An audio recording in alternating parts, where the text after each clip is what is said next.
Chapter 8. 12 Months. The rainstorm came on a Tuesday. Zara was walking home from work, umbrella broken. Some things don't change, when she found herself at the bus stop on Icorita Road. The same bus stop. She hadn't planned to come here. Her feet had simply carried her, the way feet do when the heart is trying to tell you something. The rain was heavy. Not biblical, but close. She stood beneath the tin shelter and watched the water flood the gutters and thought about time. How it bends. How it folds back on itself. How a single place can hold 1,000 different moments, all happening at once. She heard footsteps before she saw him. Still breaking umbrellas, I see. She turned. Malik stood at the edge of the shelter, soaked through, holding a blue umbrella with a broken spoke. The same one. He had kept it for 5 years. "You're supposed to buy a new one," she said. "This one has sentimental value." Sentimental value or emotional crutch? He grinned. Both. The rain fell between them. Neither moved to close the distance. "You look different," he said. "So do you." Good different or bad different? She considered the question. He did look different. Thinner. Calmer. Less urgent. The startup had failed, she had heard. Not spectacularly, just the ordinary failure of most good ideas that don't find their moment. He was working at a nonprofit now, teaching financial literacy to farmers in rural communities. Smaller dreams. But real ones. "Good different," she said. "You look like you finally stopped running." "I learned it from you." "Don't give me credit." "I'm still learning." They stood in comfortable silence. The rain began to slow. "Why are you here?" she asked. "I live nearby now." "That's not what I meant." He nodded. "Understood. I'm here because I never stopped hoping. Not that you'd come back to me. Just that you'd come back to yourself. And now that you have," he shrugged. "I wanted to see you. With my own eyes. To make sure you were real." "I'm real." "I know. And I'm not ready." "I know that too." "Then why are you still standing there?" He held up the broken umbrella. "Because I only have half.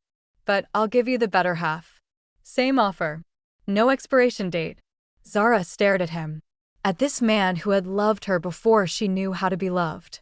Who had saved her without asking for anything in return.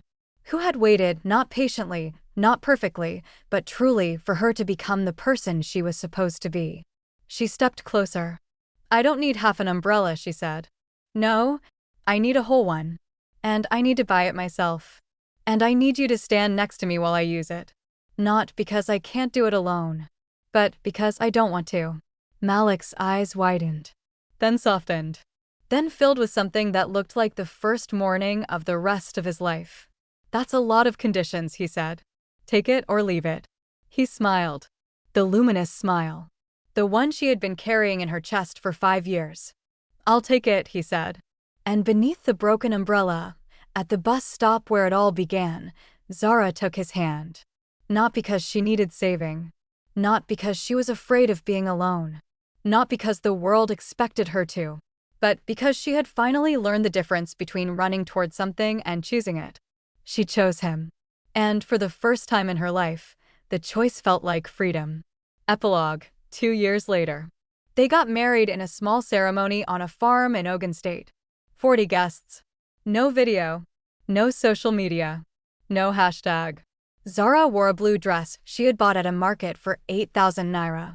Malik wore a white shirt and brown trousers. The officiant was Mama Bose, who had gotten certified online just for the occasion. "The internet wants a wedding," Funmi said, holding her phone like a weapon. "They've been asking for 2 years. The last video is still viral."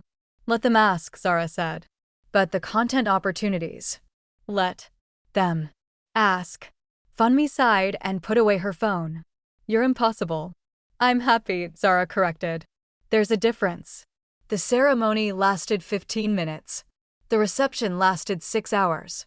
There was jollof rice and fried plantains and more champagne than 40 people should reasonably consume. Malik's grandmother danced until her slippers fell off. Zara's mother finally smiled, a real smile, not the tight one she had worn for 2 years. At midnight, when the guests had gone home and the farm was quiet, Zara and Malik sat on the porch and watched the stars. "No wedding dress," Malik said. "No. No church. No. No viral video. No. He turned to look at her. Are you happy? She thought about the question. Not because she didn't know the answer. Because she wanted to feel the answer before she spoke it.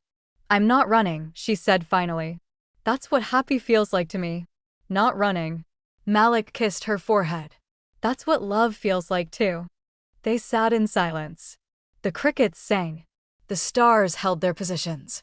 Somewhere in Lagos, someone was probably watching the old video, the 17 seconds of a woman walking away from an altar and wondering what happened next. Now they knew. Nothing dramatic. Nothing viral. Nothing that would win awards or break the internet. Just two people. Choosing each other. Every day. In small ways. In quiet ways. In ways that no camera would ever capture. And that, Zara had learned, was the only love story worth telling. The end.